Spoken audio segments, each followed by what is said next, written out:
Eighth class students, welcome to my class. आज हम start कर रहे हैं चैप्टर 9 मेंसुरेशन।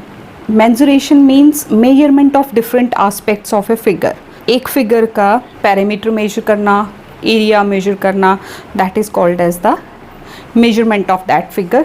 तो इस एक्सरसाइज में हम इस चैप्टर में हम इसी बारे में डिस्कशन करेंगे कि फिगर्स का पैरामीटर कैसे होता है, एरिया कैसे फाइंड आउट करते हैं डिफरेंट फिगर्स का, और वॉल्यूम भी डिस्कस करेंगे लास्ट की एक्सरसाइजेस में।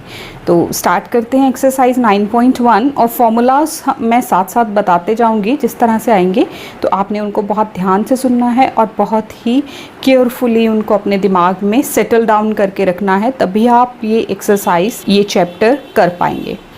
Exercise 9.1, find the perimeter and the area of the following figures. आपको कुछ फिगर्स दी हैं, ये पार्ट्स एंड डिफरेंट 1 2 3 4 5 फिगर्स आप अपनी बुक से देखेंगे। यहाँ आपको मैं फिगर दिखा रही हूँ, आप फिगर यहाँ से देखेंगे, सोल्यूशन मैं आपको नोटबुक पे दिखाऊंगी।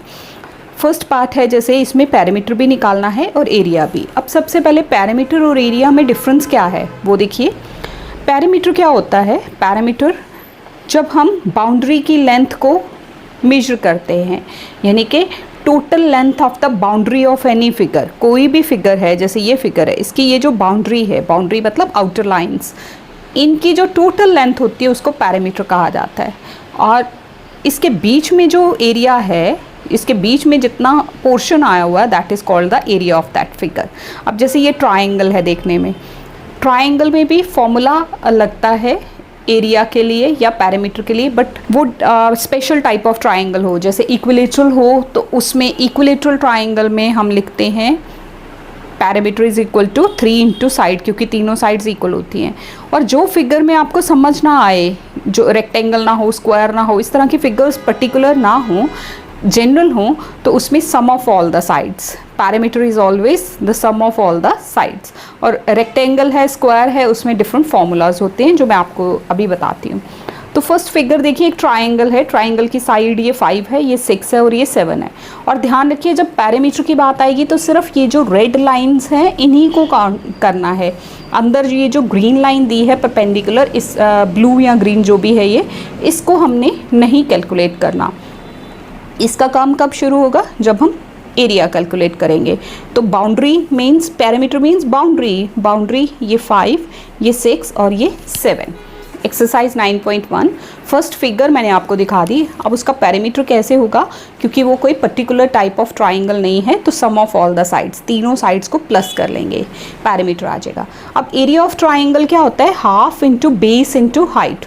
ये देखिए, इस तरह से आपके ट्राइंगल की फिगर थी, वो साथ में बुक खोल के रखिए। तो अब ये बेस होगी और ये हाइट होगी जो दी हुई है। तो हाफ बेस इज 6, देखिए जो ये नीचे है इस पर 6 लिखा हुआ है, और ये जो परपेंडिकुलर है दिस इज 4। हाइट या परपेंडिकुलर सेम होता है, तो half into base into height, 2 1 ज़ा 2, 3 ज़ा 6, 3 4 ज़ा 12। और एरिया जो है, word area that is centimetre square. अगर मीटर में हो तो मीटर स्क्वायर, ये एरिया के साथ स्क्वायर ज़रूर लगता है, इस तरह का यूनिट होता है। स्क्वायर सेंटीमीटर या सेंटीमीटर स्क्वायर, दोनों एक ही चीज़ है, इस तरह से हम इसमें लिखेंगे ज़रूर। सेकेंड पार्ट देखो, वो एक रेक्टेंगल है, उसमें लेंथ दी हुई है 13, ब्रेड्थ दी है 7। ठीक, तो रेक्टेंगल में अपोजिट साइड्स इक्वल होती हैं। पैरामीटर क्या आएगा? 2l plus b। रेक्टेंगल का पैरामीटर होता है 2 लेंथ प्लस ब्रेड्थ, लेंथ और ब्रेड्थ को प्लस करके मल्टीप्लाई बाय 2। तो 13 प्लस 7 20 इंटू 2 40, ये पैरामीटर हो गया। एरिया क्या होता है रेक्टेंगल का? आपने बहुत बार पढ़ा है, 6th क्लास में भी, 7th क्लास में भी, that is length into breadth. Length दी है 13, ब्रेड्थ दी है 7, 13 7 ज़ा 91 सेंटीमीटर स्क्वायर।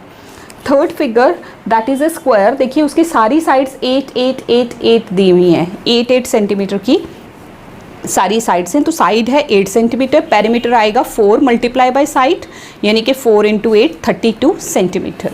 और एरिया आएगा साइड इंटू साइड, साइड को साइड से ही मल्टीप्लाई करना है, that is 8 into 8 64। Next figure is, ये देखिए नेक्स्ट फिगर जो है, एक बार आप फिगर को ध्यान से देखिए। ये देखिए, ये फिगर है, एक सेमी सर्कल है, सेमी सर्कल मतलब आधा सर्कल, उसमें रेडियस आपको 14 दिया है और ये जो डायामीटर है ये ऑब्वियसली 28 है। अब पेरीमीटर में जो है वो ये तो कैलकुलेट होगा ही, प्लस ये लाइन भी हमें साथ में, डायामीटर भी साथ जोड़ना पड़ेगा पेरीमीटर में। वैसे अगर हम सर्कमफ्रेंस ऑफ सेमी सर्कल लें तो that is 2 pi r upon 2, मतलब पाई आर होता है वो। लेकिन अब चूंकि ये लाइन भी साथ में करनी है तो आप जो सेमी सर्कल का पेरीमीटर का सर्कमफ्रेंस निकालेंगे उसमें 28 ऐड करेंगे, और एरिया ऑफ सेमी सर्कल मतलब सर्कल का जो एरिया होता है डिवाइड बाय 2 कर देंगे। Perimeter is equal to circumference of semi circle plus 28 that is diameter. जो ये रेड लाइन थी उसको ऐड करने की वजह मैंने आपको बताई। अब सर्कमफ्रेंस ऑफ सर्कल क्या होता है 2 पाई आर, अब यहाँ सेमी सर्कल है तो डिवाइड बाय 2 हो जाएगा, ये देखिए 2 और 2 कैंसिल, मतलब पाई आर रह जाएगा। 22/7, पाई की वैल्यू हमेशा 22/7 ही ली जाती है। अगर किसी क्वेश्चन में 3.14 लेनी हो तो वो हमें क्वेश्चन में साथ गिवन होता है। 7 1 ज़ा 7 2 ज़ा 14, तो ये 22 इंटू 2 44 हो गया, प्लस 28 72। और एरिया ऑफ सेमी सर्कल, वो एक सेमी सर्कल था, that is pi r square upon 2। Area of circle होता है पाई आर स्क्वायर। अब चूँकि हमारा जो फिगर है वो सेमी सर्कल है तो सेमी सर्कल का लगा देंगे यहाँ पे। जब आप इसको कैलकुलेट करेंगे 7 2 ज़ा 14, तो ये हो गया 22 इंटू 2 44 इंटू 14/2। इसको अगेन कैंसिल कर सकते हैं, 2 7 ज़ा, तो 44 into 7 308 centimetre square. Fifth part देखिए, एक फिगर आपको फिर से ये मैं दिखा रही हूँ। 16 और 16 का एक क्वाड्रिलेटरल है, ऑल द साइड्स इक्वल, और हाइट दी है हमें 8। तो इसको हम स्पेशल पैरेललोग्राम बोल सकते हैं क्योंकि देखिए अपोजिट साइड्स इक्वल है, इनफैक्ट सारी साइड्स इक्वल है। तो ऐसी फिगर्स जो हैं वो यहाँ पे हमें हाइट गिवन है। पहले जब हमने इसका पेरीमीटर निकालना है, मतलब सम ऑफ ऑल द साइड्स आप कह लो, या 4 इंटू साइड कर लो क्योंकि सारी साइड्स इक्वल हैं, तो उस केस में इस हाइट का कोई मतलब नहीं है। हाइट जो है वो एरिया के टाइम पे आएगी। देखिए perimeter is equal to 4 into side, side हमारी गिवन है, side is equal to 16 centimetre, और हाइट कितनी गिवन है फिगर से मैंने देखा दैट इज 8 सेंटीमीटर। तो 4 into 16 64 centimetre. Area of the parallelogram that is base into height, base और हाइट को मल्टीप्लाई करेंगे, तो मल्टीप्लाई करके you will get 128 centimetre square, क्योंकि एरिया है तो सेंटीमीटर स्क्वायर ज़रूर लगना है। नेक्स्ट फिगर, आप सेकेंड क्वेश्चन देखो। Question number 2, find the area and the parameter of the following figures. अब देखिए ये कुछ स्पेशल फिगर्स हैं जिनको कि हम पर्टिकुलर नेम नहीं दे सकते। ये एक सेमी सर्कल है, सेमी सर्कल जिस तरह से ये फोर्थ क्वेश्चन में था, फोर्थ पार्ट में था, फर्स्ट क्वेश्चन का fourth part. This is 2.8, that was 28, तो यहाँ थोड़ा सा डिफरेंस है 2.8।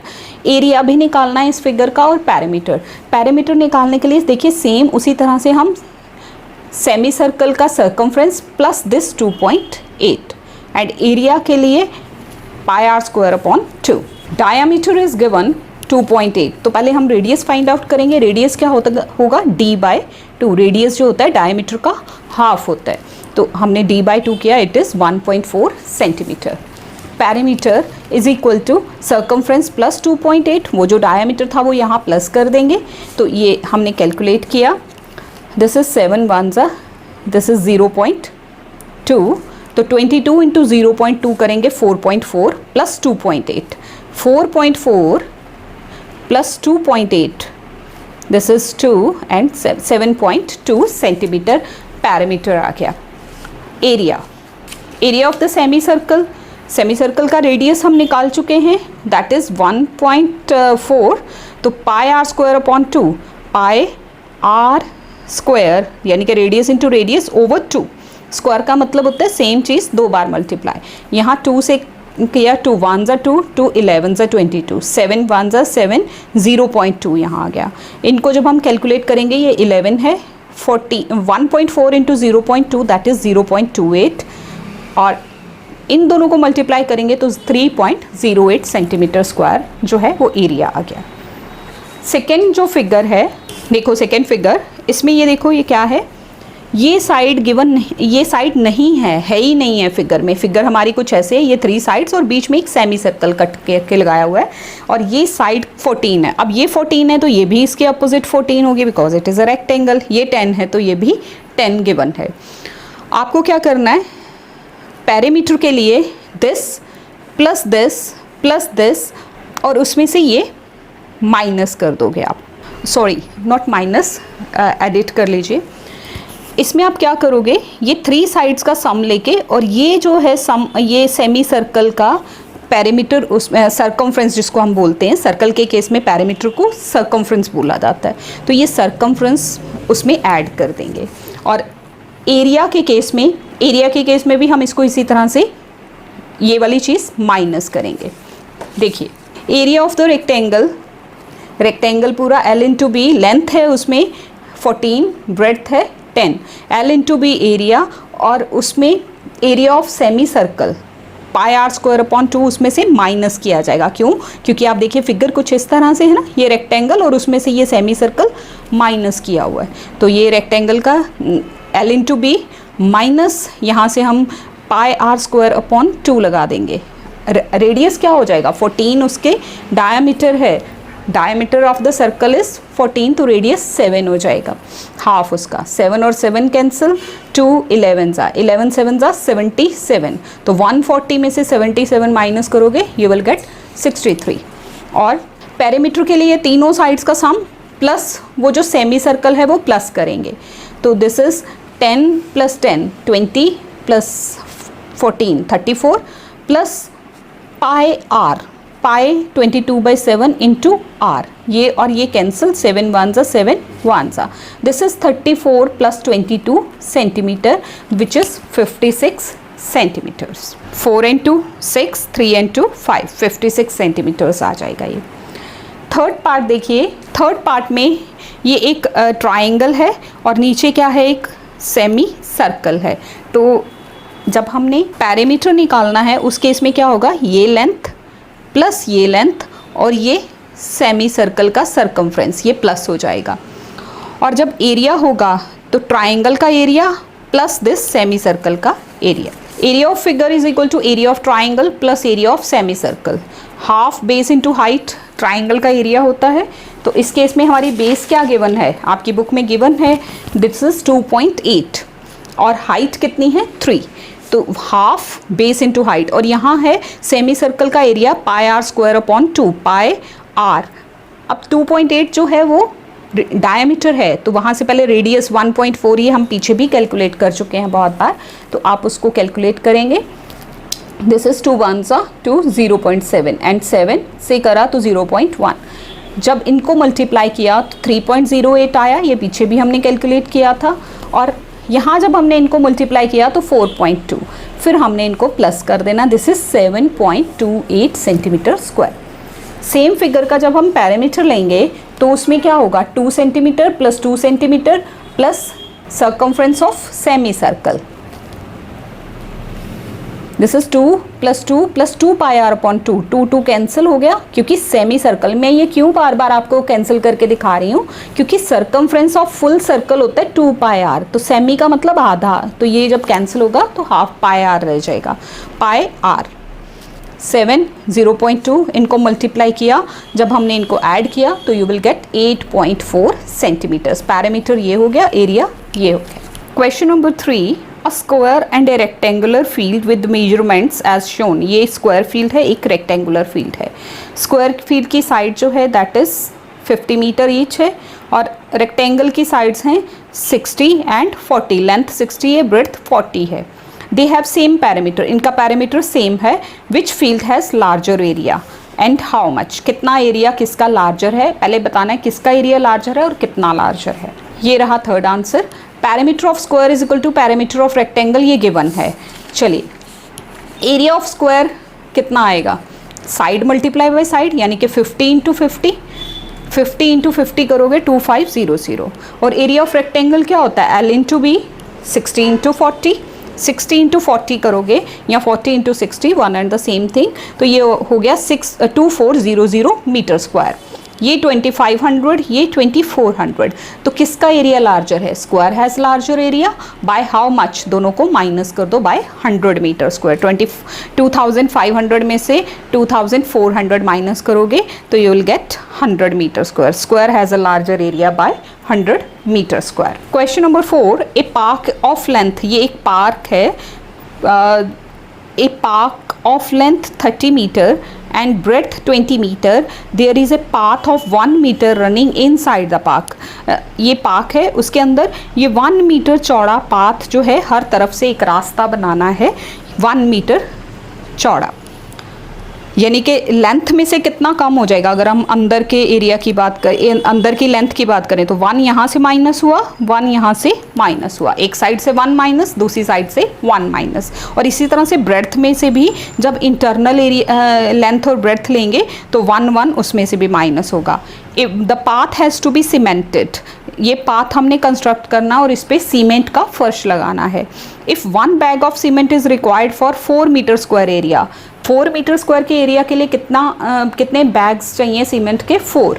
तो आपको बताना है कि जो आप एरिया कैलकुलेट करोगे पाथ का, ये रास्ते का जो ब्लू कलर में है, इस रास्ते का एरिया जो कैलकुलेट करोगे उसमें कितने सीमेंट बैग्स लगेंगे। Length of park 30 metre, breadth of park 20 metre given है, तो एरिया ऑफ पार्क क्या हो जाएगा? L into B, this is 13 into 20, 600 metre square. अब विड्थ ऑफ पाथ, वो जो रास्ता बनाना है वो कितना चौड़ा है? 1 मीटर हर साइड से, चारों तरफ से। तो रनिंग इनसाइड द पार्क हो तो वो एरिया, वो लेंथ और ब्रेड्थ में से 2 बार 1 1 को माइनस किया जाएगा। अगर वही रास्ता आउटसाइड बनाना होता तो हम 1 1 प्लस करते। लेंथ ऑफ इनर रेक्टेंगल, जो अंदर एक रेक्टेंगल बन रहा है उसकी लेंथ क्या रह जाएगी? 30 में से 1 और 1 2 बार माइनस कर देंगे, दिस इज 28 मीटर्स। 30 में से 1 29, फिर 1 माइनस किया 28। इसी तरह से ब्रेड्थ में से भी 2 माइनस हो जाएगा, 18 मीटर रह जाएगी।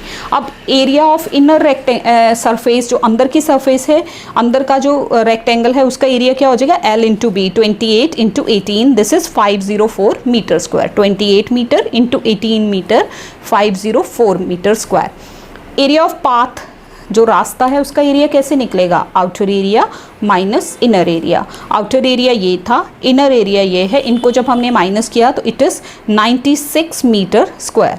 अब वो जो पाथ था उसका हमने एरिया कितना कैलकुलेट किया? 96 मीटर स्क्वायर्स। 4 बैग्स लगते हैं जब हमारा 1 मीटर स्क्वायर होता है एरिया। 4 मीटर स्क्वायर एरिया को कितने सीमेंट बैग लगते हैं? 1।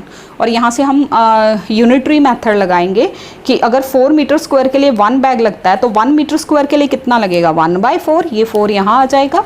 और हमारा जो एरिया आया 96 मीटर स्क्वायर एरिया के लिए कितना सीमेंट बैग लगेंगे? That is 1/4 into 96। जब आप इसको कैलकुलेट करोगे, 4 से डिवाइड करोगे, इट इज़ 24। तो 24 bags are required for cementing that path.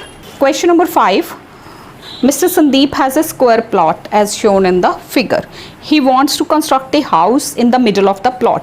ये उसका प्लॉट है, 25 by 25 मीटर का स्क्वायर प्लॉट है। उसके अंदर उसने घर बनाना है। घर जो है वो रेक्टेंगल की स्पेस में बनाया जा रहा है और बाकी ये जो स्पेस बचती है यहाँ क्या बनाया जा रहा है? गार्डन इज़ डेवलप्ड हेयर, यहाँ एक गार्डन डेवलप किया जा रहा है। तो find the total cost of developing a garden इसी around the house if the rate of that garden is ₹60 per metre square. ये पूरे प्लॉट का एरिया कैलकुलेट करेंगे साइड इंटू साइड करके, फिर ये हाउस का एरिया कैलकुलेट कर देंगे L इंटू बी करके। दोनों एरियाज़ को माइनस करोगे तो आपको एरिया ऑफ गार्डन मिल जाएगा। एरिया ऑफ गार्डन फिर कॉस्ट निकाल लेंगे। Side of the square plot, जो उसका प्लॉट है, साइड कितनी गिवन है उसकी? Side of square plot is equal to 25 metres. तो area of square plot side into side, 25 into 25 metre, this is 625 metre square. Length of house, वो जो अंदर हाउस बना रहे हैं उस एरिया की लेंथ कितनी है? 20 मीटर, ब्रेड्थ 15। तो एरिया ऑफ हाउस कितना हो गया? L into B, that is 20 into 15, 300 metre square. यानी कि पूरे इस एरिया में से 300 मीटर स्क्वायर में घर बन गया। तो गार्डन के लिए कितना बचा? दोनों को माइनस करेंगे, area of plot minus area of house, 325 metre square में गार्डन बनेगा। Cost of developing 1 metre square of garden, 1 metre square अगर गार्डन डेवलप करना है तो वहाँ 60 रुपीज़ लगते हैं। तो 325 में कितने लगेंगे? Cost of developing 325 metre squares of garden, that is 60 into 325, this is 19500, 19,500 rupees garden के डेवलपमेंट में लगेंगे। So thank you so much students for watching this video. Thanks a lot. I hope you have got this, आपको अच्छे से समझ आ गया होगा। अगर कोई क्वेरी, कोई क्वेश्चन होता है तो कमेंट बॉक्स में आप हमें ज़रूर बताइए। Thank you so much.